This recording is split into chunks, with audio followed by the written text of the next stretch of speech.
Before Christmas, I did a short composition course at Morley College in London. And one of the pieces I took with me for feedback was my recent saxophone quartet, which I was working on at the time. And I asked the question, what do I need to work on based on this piece in order not to be thought of as a beginner, not to sound like a beginner? And I got two very clear answers. One was development and the other was modulation. And I've worked on those a lot as a result of the guidance I got on that course and in the work that I've done since. And so these are going to be the next two videos in this Aspects of Composing series. So we're going to be looking today at development. So what is development? What do we mean when we talk about development musically? Essentially, to make it simple, it's just the idea that we take a theme or a musical idea, it might be very short or it might be a few bars long, and we develop it over the course of a piece of music. We might find ways to break it down, to mix it with other things, to help it transform into something different, to use it in different ways.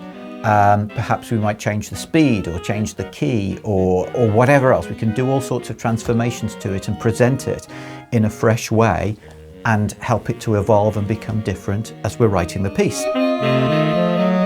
So to explain why development is important, I'll explain how it was missing from my early pieces. I started composing in the summer of 2024 and I didn't have any musical training. So it was all new for me. And it was all really exciting to be able to make all of these sounds simultaneously with all of these different instruments, which many of which I'd never even heard of. And I got a bit carried away by that. So if you listen to my early pieces, you can sort of tell that I was excited. I was getting an idea out, putting it down, and then moving on to the next idea which came along and the next way of exploring these instruments. And I was very happy with this. I was celebrating this rapid succession of ideas. People were criticizing it. People were telling me that my pieces seemed meandering or disjointed. Yes, they had nice ideas, but I didn't do anything with those ideas. I didn't develop the ideas at all. And so not having developed those ideas, listening to the pieces sounded disorienting to somebody who's not me and who hadn't been through my process of discovering those ideas. Because there was no anchor point. There was nothing recognizable that ran through the piece. There was actually nothing that made it a piece of music rather than a random collection of ideas without a break. The idea of development had come onto my radar off and on in my early months of composing. It started off by accident. About 4 months into composing, even I was getting a bit bored by this random succession of ideas, and decided to do something a bit different. And it's probably my first really interesting piece that I was interested by anyway, called My Symphony of Bees from November 2024. And I didn't know what development was at that time. I hadn't come across the concept, but I sort of had the idea that there was a nice part, a nice moment in the first movement of the symphony.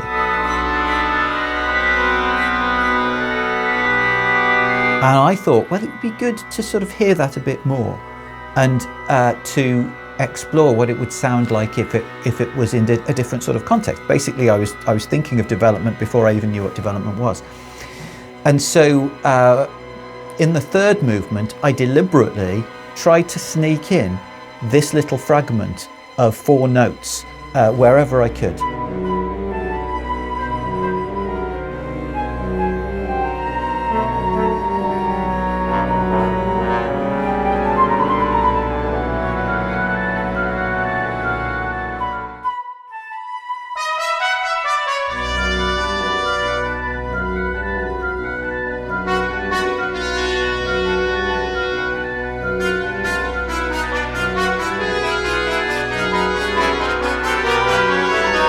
So through this and through people's feedback on it, I came to understand that development was a thing. There was a thing called development, and I was sort of starting to do it in a very, very basic way.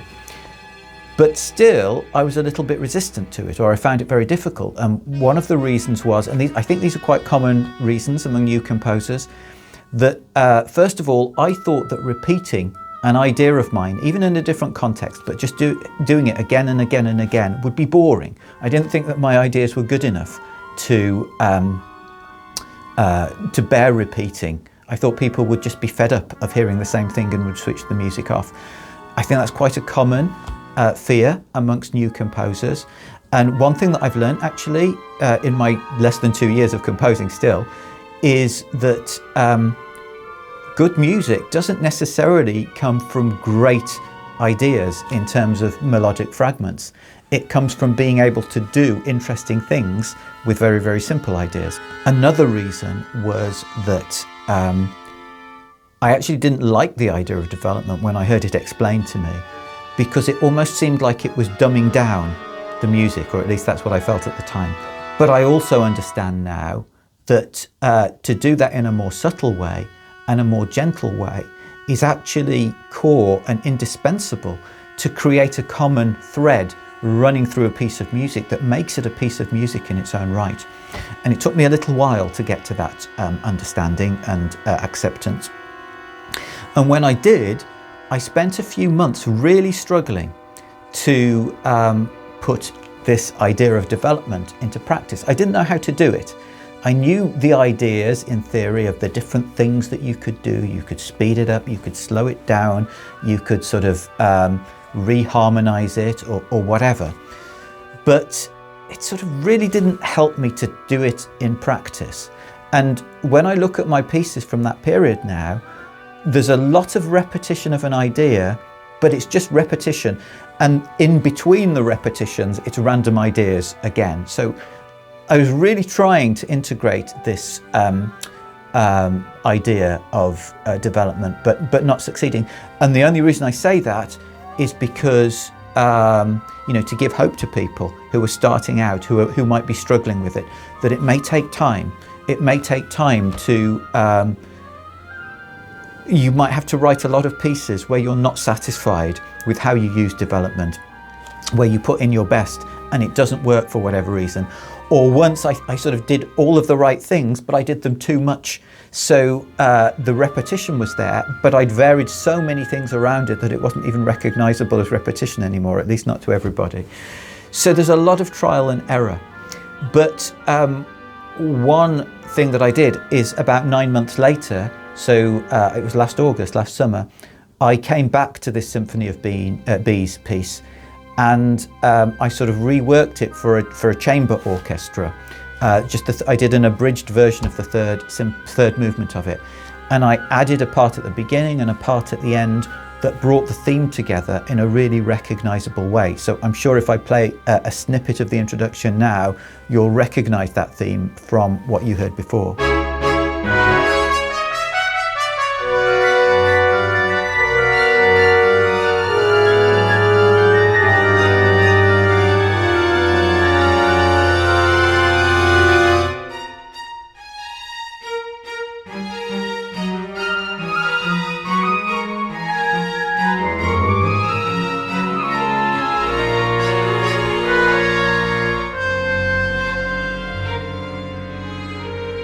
So this wasn't consciously based on, but uses the same sort of approach as one example of development that's often given as a textbook example, which is Beethoven's Fifth Symphony, which takes the first 4 notes and for a long period develops the music using only those notes.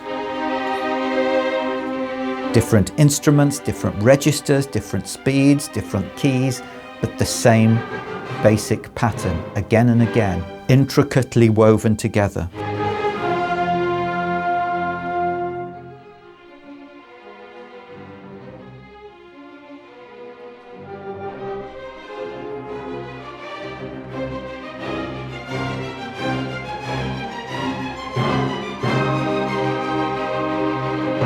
So my themes for chamber orchestra was a much inferior version of that. But even that was a one-off, because after that I went back to struggling and not really knowing how to do things. And it all came to a head in December at the composition workshop that I told you about. And to one of the sessions, I brought along the first ideas for my saxophone quartet. And it started with this opening riff.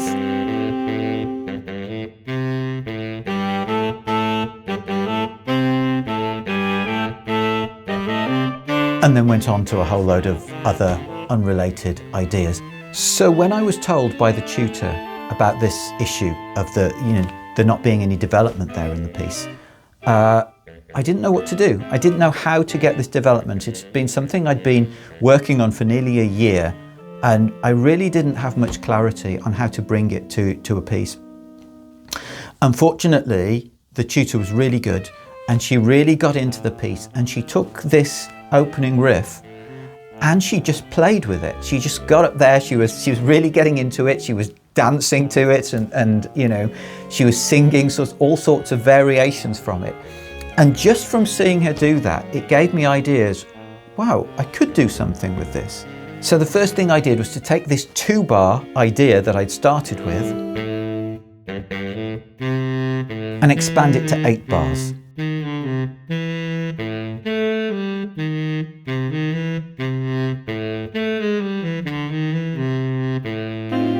And then, rather than just going on to something else, which I would normally have done, I took those 8 bars and just copied and pasted them 4 times. So the first time I just kept it with the baritone sax, and then the other 3 times I used the baritone sax as the bass part and the other saxophones doing various different things around it. So there was variety, but there was also this consistency of that bass part that wasn't changing all the way through.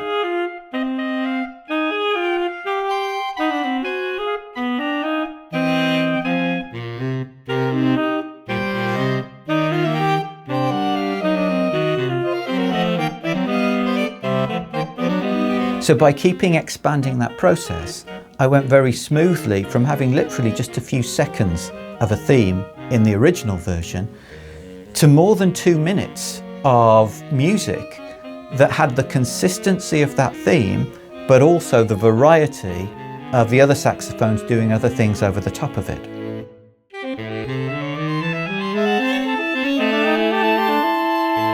So that was a really significant development in my own learning about development that happened through that piece. And I tried to expand it further with my first string quartet, which I started earlier this year. And we're just going to look at that as the final example and just the first movement of it. But that first movement, basically, it has 2 themes to it, actually. The first one that I started with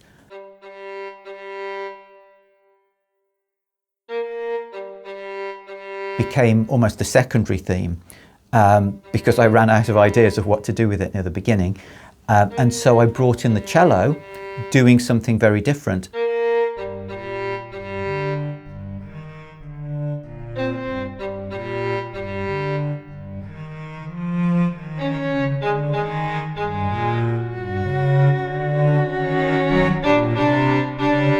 And that something very different became the main theme of the whole piece. And about 90% of the piece is based around those 2 themes, and mostly that main theme that starts off in the cello.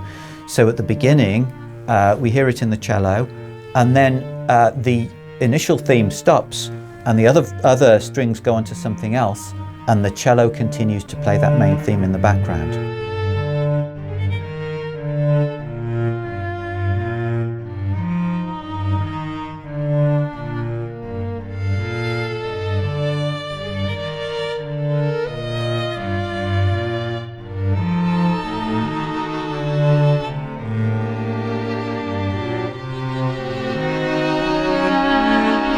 The next section starts with a variation of the secondary theme and then has the first theme still in the cello but passing halfway through to the violin, and in a way that integrates the 2 themes.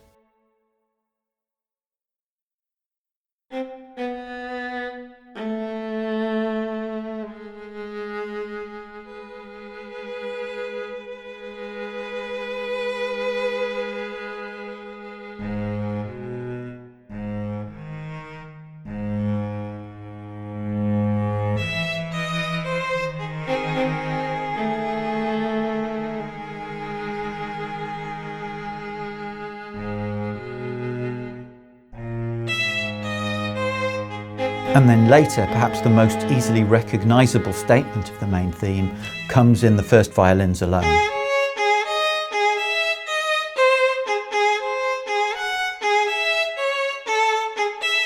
So while that section started with just the first violin on its own, playing the main theme over and over again, I started using a technique that I learnt from the saxophone quartet, which was to just have the other strings improvise or to write parts for those other strings around that theme.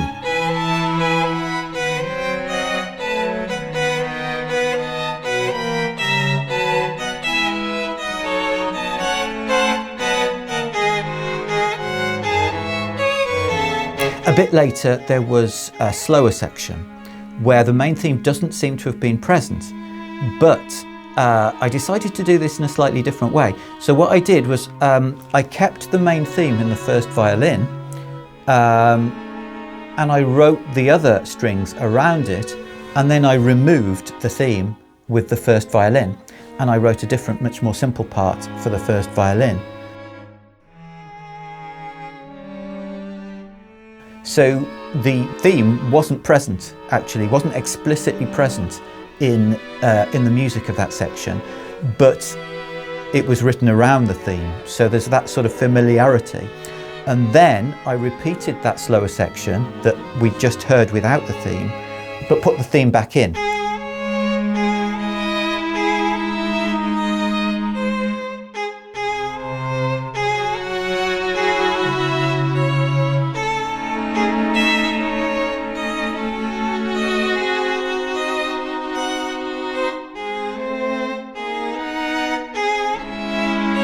So these were just some of the ways that I used development as part of this string quartet. And I'm still learning with this. This is still new for me, so I'm still exploring and experimenting. I'm sure you can give me some useful comments in the comments to the video as well. But I've taken a huge step forward in terms of development since that saxophone quartet. And I'm sort of really enjoying experimenting with it. I finished that first movement with a slower section, which I'll play you now, but before it starts, there's this sort of little piece of music in the viola that sounds a bit random. See if you can just remember that, and I'll come back to it in a second.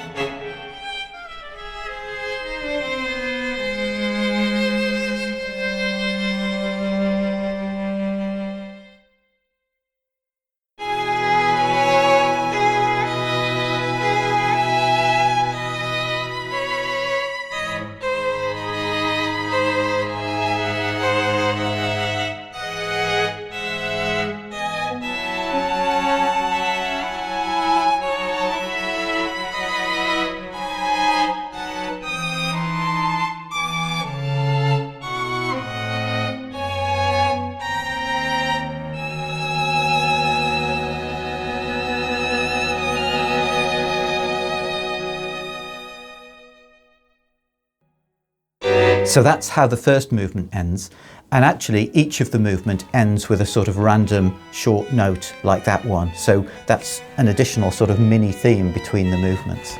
Let's just go back to that short phrase that I drew your attention to before we played the ending.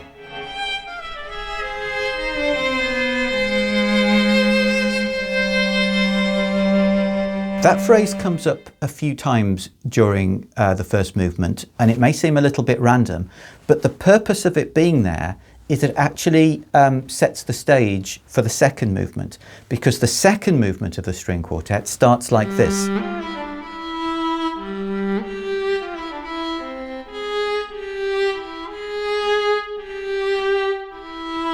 So you probably recognised that phrase from the first movement as a key part of the main theme of the second movement. It's just another little way of playing with themes, to take a snippet of one theme and put it somewhere else, almost in anticipation of something that's going to come later, so that there'll be that subconscious, at least, recognition of something in a new theme, even though the new theme is new. So before finishing, let's take a quick look at the third movement of the string quartet. I wasn't going to include this at all because I sort of saw it as a throwaway piece. I knocked it out in a couple of days after spending weeks on the first two movements. But surprisingly, a number of people, and this is both people who usually think my music is too mainstream and traditional to be interesting, and people who think it's too way out and contemporary to be listenable, both of those groups of people have commented to me that they feel that it's the best piece that I've done so far. And the reason for that is the thematic consistency. I thought I was being lazy, but staying with one single idea for a whole section seems to have gone down very well, despite all the repetition that I thought was pushing it way too far. So I'll let it play for a couple of minutes so you can make your own conclusions.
You can hear the whole quartet, along with all of my other music, either here on this YouTube channel, or on my Bandcamp page, or if you want more information about each piece and to see the full scores and the score videos and alternative versions and things like that, you can click through to this webpage, which I'll also put the link to in the description. Next time, we'll be revisiting some of the same music perhaps, and hopefully some new music as well, which I'll have written by that time, but with a different focus, a focus on modulation. And it may be especially useful for people who, like me, don't think when they're writing in terms of chords and keys and formal harmonic structures. And actually, that's why modulation was the hardest hill for me to climb, because I thought it was outside my grasp. I thought that without any sort of formal cognitive understanding of tonal theory, it would be impossible to do any sort of modulation. But I found a way. I taught myself to sort of bypass the theory side of it and still achieve modulation. And I actually realized that there were moments when I'd done that in the past without realizing that I'd done it. So I've got a lot to share in that. I hope to see you then.